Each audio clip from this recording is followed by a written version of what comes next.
আমরা 70 ওরা 30, মানে মুসলিমরা ওখানে 70, হিন্দুরা 30।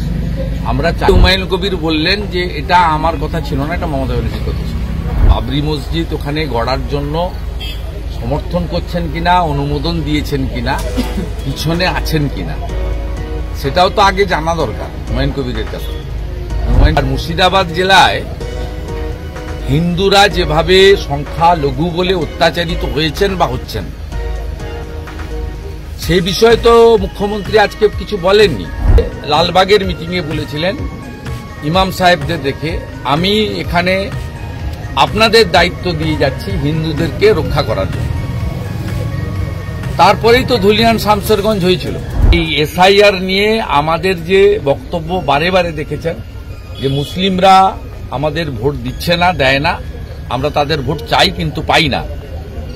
তবুও আমরা বারে বারে বলেছি যে ভারতীয় নাগরিক, হিন্দু হন, মুসলিম হোক বা অন্য কেউ হোক, সকলের নাম ভোটার তালিকায় থাকা উচিত। যে কথাগুলো বলেছেন, যেমন তিনি লোকসভা নির্বাচনের সময় বলেছেন আমরা 70 ওরা 30, মানে মুসলিমরা ওখানে 70, হিন্দুরা 30, আমরা চাইলে ভাগীরথীর জলে ভাসিয়ে দেব। তারপরে হুমায়ুন কবির বললেন যে এটা আমার কথা ছিল না, এটা মমতা ব্যানার্জির কথা ছিল। তাই মমতা বন্দ্যোপাধ্যায় তাকে বাবরি মসজিদ ওখানে গড়ার জন্য সমর্থন করছেন কিনা, অনুমোদন দিয়েছেন কিনা, পিছনে আছেন কিনা, সেটাও তো আগে জানা দরকার হুমায়ুন কবিরের কাছে। হুমায়ুন কবির বলেছেন যে উগ্র মৌলবাদী রাজনীতি করেছেন তিনি ইউসুফ পাঠানকে জেতানোর জন্য, অধীর চৌধুরীকে বা বিজেপিকে হারানোর জন্য। তিনি বলেছেন যেটা আমি করিনি, আমাকে দিয়ে করানো হয়েছে। অতএব এই বিষয়টা আগে পরিষ্কার করা দরকার। আর মুর্শিদাবাদ জেলায় হিন্দুরা যেভাবে সংখ্যালঘু বলে অত্যাচারিত হয়েছেন বা হচ্ছেন, সেই বিষয়ে তো মুখ্যমন্ত্রী আজকে কিছু বলেননি। হরগোবিন্দ দাস, চন্দন দাস খুন হলো কেন? ধুলিয়ান শামসেরগঞ্জে 16% হিন্দু তাদের দেশি নৌকো করে রাত্রিবেলা ফরাক্কা পেরিয়ে বৈষ্ণবনগরে গিয়ে আশ্রয় শিবিরে খিচুড়ি খেয়ে থাকতে হলো কেন? এসব কথা তো উনি বলেননি।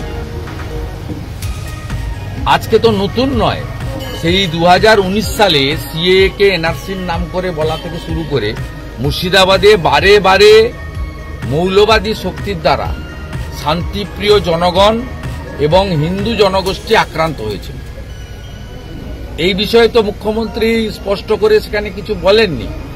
তিনি এর আগে মুর্শিদাবাদের জিয়াগঞ্জে লালবাগের মিটিংয়ে বলেছিলেন ইমাম সাহেবদের দেখে, আমি এখানে আপনাদের দায়িত্ব দিয়ে যাচ্ছি হিন্দুদেরকে রক্ষা করার জন্য। তারপরেই তো ধুলিয়ান শামসেরগঞ্জ হয়েছিল।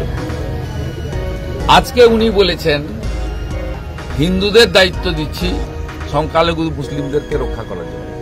আমরা যারা রাষ্ট্রবাদী, জাতীয়তাবাদী, তাদের সঙ্গে তো আমাদের কোনোদিন সংঘাত ছিল না। আমাদের সংঘাত তো পিএফআই, সিমি, আনসারুল বাংলা, হিজবুল মুজাহিদিন, এই ধরনের জঙ্গি গোষ্ঠী যারা ভারতকে বিশ্বের মানচিত্র থেকে নষ্ট করতে চায়, যারা পাহেলগামের মতো ঘটনা ঘটাতে চায়।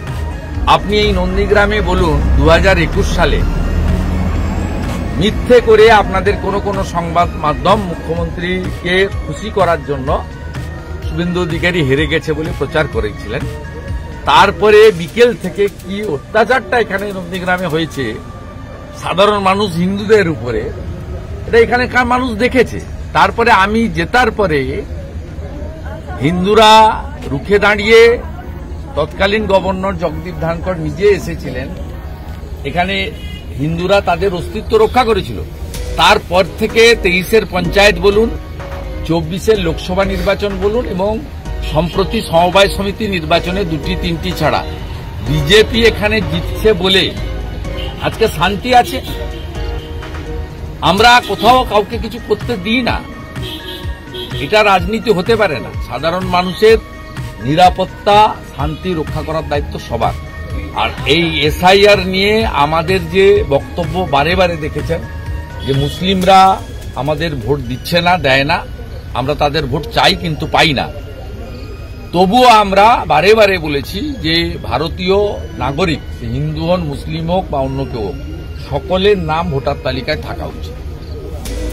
আজকে হুমায়ুন কবিররা যে আগুন নিয়ে ওখানে খেলছেন, যেভাবে কিছুদিন আগে বেলডাঙ্গাতে 1 বছর আগে কার্তিক পুজোতে যে ধরনের ঘটনা ঘটেছিল, তার আগে রেজিনগর বেলডাঙ্গা রেল স্টেশন যেভাবে পুড়িয়ে দেওয়া হয়েছিল, যেভাবে 2023-এ রামনবমীর সময় শক্তিপুর রেজিনগরে সাম্প্রদায়িক অশান্তি বা দাঙ্গা হয়েছিল, তারপরে ওইখানে এই ধরনের কাজ করার জন্য যে উদ্যোগ তারা নিয়েছে, এটাতে প্রচ্ছন্নভাবে আমার মনে হয়েছে রাজ্য সরকার এবং তৃণমূল কংগ্রেসের মদত রয়েছে।